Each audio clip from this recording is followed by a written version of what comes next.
back, everybody. I'm Joe. I'm Holly. And together we are Jolly. Jolly. All right, guys. Welcome to the third episode of Rock Chronicles, Untold True Stories of Legends.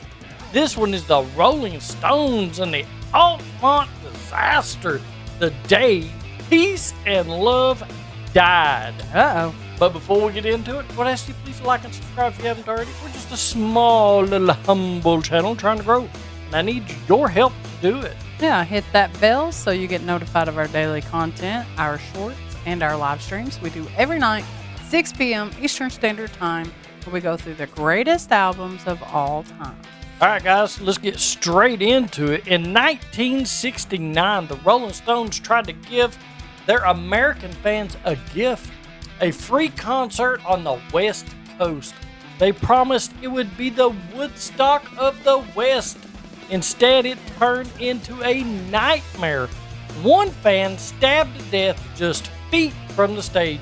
The band, fearing for their lives, and the dream of peace and love shattered. And this is the true story of Altamont, the concert that ended the 60s.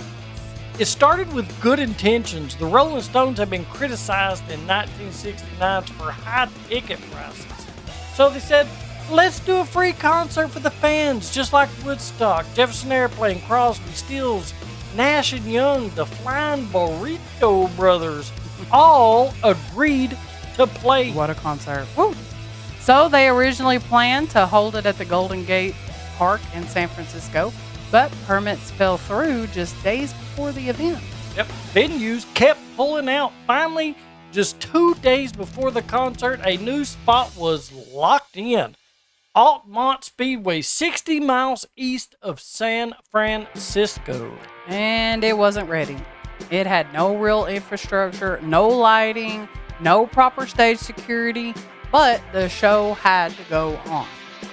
Now, here's where things really went wrong. The Stones team, under pressure, made a deal with the local Hells Angels to help with crowd control. They paid them in beer. Seriously. $500 worth of beer and access to the stage in exchange for security. To be fair, the Hells Angels had worked a previous Grateful Dead show without major issues. But this was different. This wasn't a peaceful crowd on the lawn. This was 300,000 people. No fencing, no border, and lots of drugs. So, the mood that day was tense. Fights broke out early. Angels beat a man unconscious with pool cues near the stage. There was bad LSD trips, no medical tents, and endless confusion. Mick Jagger was punched in the face just minutes after arriving on site. He stepped off a helicopter and a fan decked him. Why? They said he looked too glamorous. And he is hot. By the time the Stones were ready to go on the stage, it was already spiraling. Earlier bands like Jefferson Airplane were interrupted mid-set. Singer Marty Balin was knocked unconscious by the Angels while on stage. The Grateful Dead, they took one look at the violence and left. Out of there. Yeah, they just left. Oh my goodness. So, as the Rolling Stones started playing Under My Thumb, things reached a boiling point. A young black man named Meredith Hunter, 18 years old, tried to move toward the front of the stage. And he was shoved back violently by Hells Angels. He pulled a small revolver, likely out of fear, and moments later, an angel named Alan Pissarro stabbed him repeatedly. This wasn't speculation. It was caught on film by documentary crews shooting Gimme Shelter. Meredith Hunter died in front of that stage while the Rolling Stones were still playing. And some reports say that Mick Jagger saw the struggle, but didn't know someone had been killed. When they found out, they were horrified. But by then, it was too late. 4 people died at Altamont.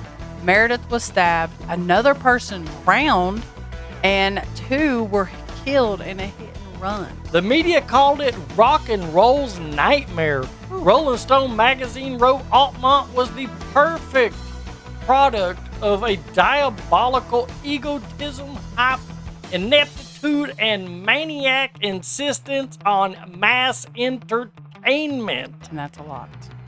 And the Hells Angels said that they acted in self-defense. Alan Pissarro was arrested for Hunter's death, but later acquitted after the film showed that Hunter had drawn a gun. He pulled a gun out.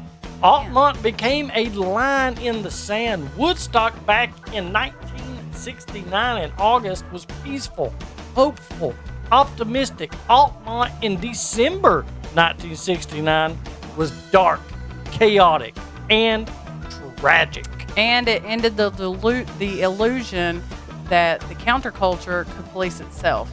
And it ended the 60s with a gut punch. Yep. The Rolling Stones were shaken. They didn't speak much about it afterwards. Not for years. Not. But Gimme Shelter, the film, became one of the most chilling rock documentaries ever made. Not because of the music, but because of the reality. Yup. And it's trivia time, guys.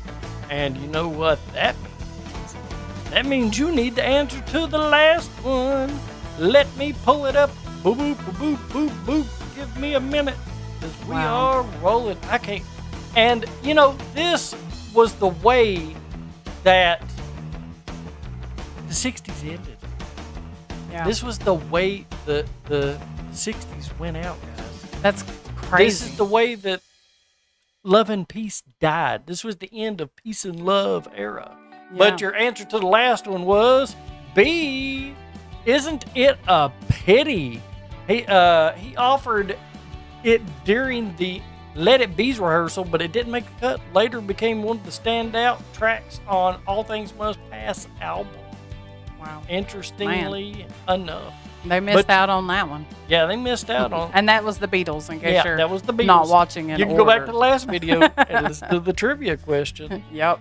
But this one is, which songs were the Rolling Stones playing when Meredith Hunter was killed? What song was they playing? Was it Sympathy for the Devil, Under My Thumb, Give Me Shelter, or Street Fighting Man? Man. And you'll have to go back through and see. Yep. There's a cheat code for And we'll have the answer on the next video. Yeah, many people think it was Sympathy for the Devil, but was they right or was they wrong?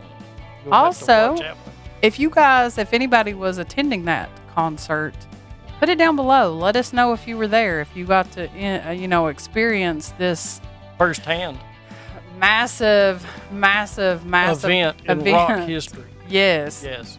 So let us know. Now, Altamont was supposed to be a gift to fans, but it became a cautionary tale about crowd control, about ego, about what happens when chaos takes over. And it wasn't just the end of a concert, it was really the end of an era, guys. Yep. If you found this story powerful, subscribe for more true stories every week. This is Rock Chronicles, where the legends are real and the history hits hard. And if you want us to keep telling these stories and you want to help out, then we got a link there that you can give us a little tip to. Yep, Streamlabs. On Streamlabs. And there's also going to be a link for some merch. Yep, and affiliate marketing's in there too. You can click on that little shop icon and buy something there, some Rolling Stones gear. And we get a small percentage of it, and that'll help the channel, help us grow, help us be able to keep doing these, which we do absolutely love. And thank you guys so much for watching. These are very interesting and very awesome things to be able to do. And I hope you guys really enjoy it. And make sure that you check out our live streams that we do every night at 6 p.m. Eastern Standard Time. Yep. We do a lot of Rolling Stones, so Monday night's Rolling Stones tonight, 6 p.m. Eastern Standard Time. So if you like Rolling Stones, be there or be square. That's right. Yeah. But until next time, guys, stay jolly. Stay jolly. And we're out of here.